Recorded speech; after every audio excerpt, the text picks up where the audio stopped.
find yourself waiting longer at red lights? Do you think so? Depends on the time of day. Yeah, that's true, and that's probably right. Yep. Maybe waiting at the same red light every day when you're driving home or driving to work. Could be a problem. Feels like it.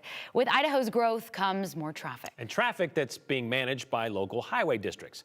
Andrew Bartline spoke with Ada County Highway District to sort out how congestion is managed in the state's largest county and what role the timing of those traffic lights play in it all.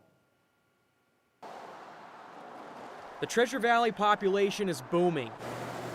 And Ada County's traffic is seeing the impact firsthand. I mean, when I was really little, I remember you could go anywhere really easily, but now it sucks. I hit every single red light downtown, and I'm trying to get to class.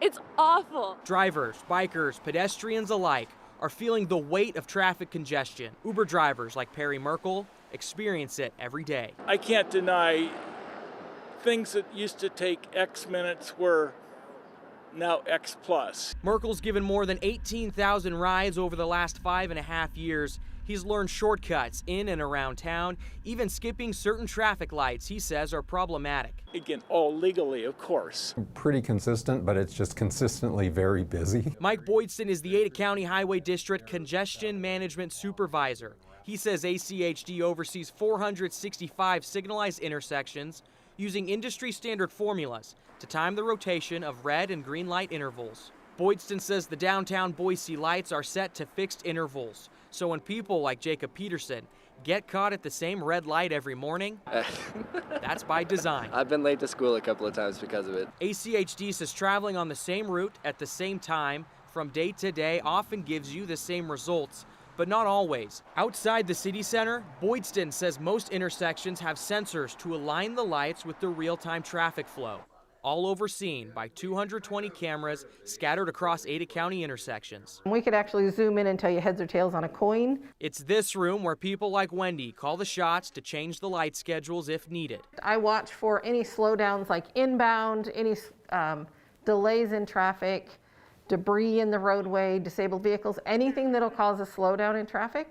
And then I either get law enforcement en route, or if it's a signal malfunction, I'll get our signal timing guys on it or the signal engineers on it and get it taken care of. And no, Wendy won't report you. That would be a full-time job if we tried to do that, because there are so many red light runners in this area. ACHD isn't in control of every light at every moment. Emergency vehicles, like an ambulance, have the ability to override the timing of the lights, and that's pretty common at intersections like this, outside hospitals. Now, if you're just a block down the road, up to half a mile away, lights can be impacted by this timing.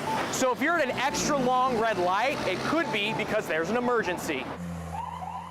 Once the emergency vehicle is through, then it goes back to a normal cycle. It might take a few seconds, but it will get back to a normal cycle.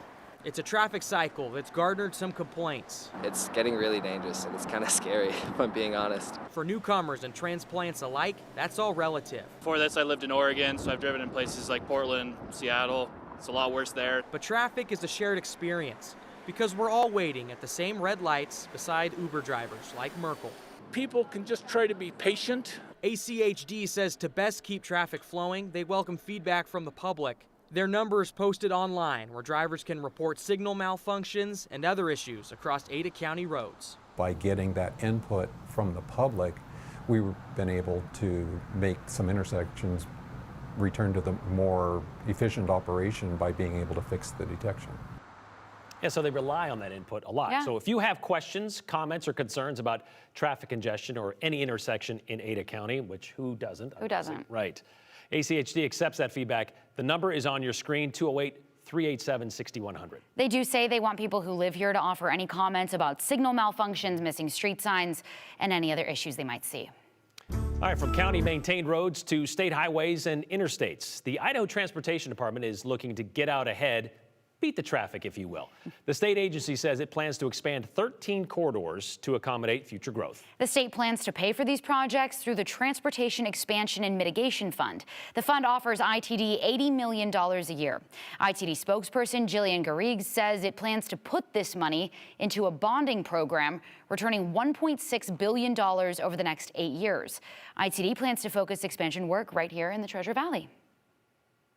the State Highway 16 expansion project, and that's taking State Highway 16 from I-84 all the way to the State Highway 44 intersection. So that will do a great job at addressing the growth that we're seeing in Star, Eagle, Meridian. By the way, that Highway 16 project has been in the works for a while. Those of you that have lived here for a long time know that first phase was finished way back in 2014. So glad they're getting on that. ITD says it plans to jump on these projects soon as that money becomes available. From News